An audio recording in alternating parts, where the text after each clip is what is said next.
बुखारी शरीफ की रिवायत है जिसका मफ़हूम यह है कि एक शख्स क्या है सफर में था, जब उसे प्यास लगी एक कुएं के अंदर वो उतरा और उसने वहां से पानी पिया। वापस आया तो देखा एक कुत्ता जमीन को प्यास की शिद्दत की वजह से चाट रहा था। उसको एहसास हुआ, उसने ख्याल किया कि जिस तरह मुझे प्यास लगी हुई थी इस कुत्ते को भी क्या प्यास लगी हुई है। वो वापस कुएं में उतरा, अपने मोजा उतारा और उसके अंदर पानी भरकर वापस आया और कुत्ते को वो पानी पिला दिया। उस एक अमल की वजह से उसकी क्या रब्बे कायनात ने बख्शिश कर दी।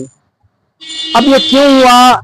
इसलिए कि आप सल्लम का फरमान है इन्नमल अमाल बिन्नियात, अमाल का दारो मदार नीयतों पर है।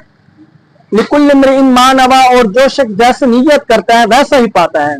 अब अगर कोई शख्स दुकान पर आता है, आप उसको सदका समझकर खैरात देते हैं तो वो सदके का सवाब मिलता है, और अगर आप ज़कात की नीयत से देंगे तो आपकी ज़कात अदा होगी।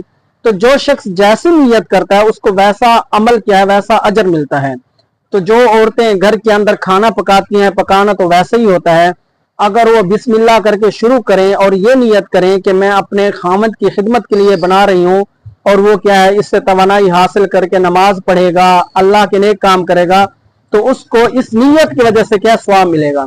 तो जो काम भी करें आप उसके अंदर अपनी नीयत अच्छी रखें, तो अल्लाह ताला क्या है उस अमल की वजह से आपको दर्जात क्या बुलंद करेगा और आपको नामा अमाल में आपका इजाफा होगा।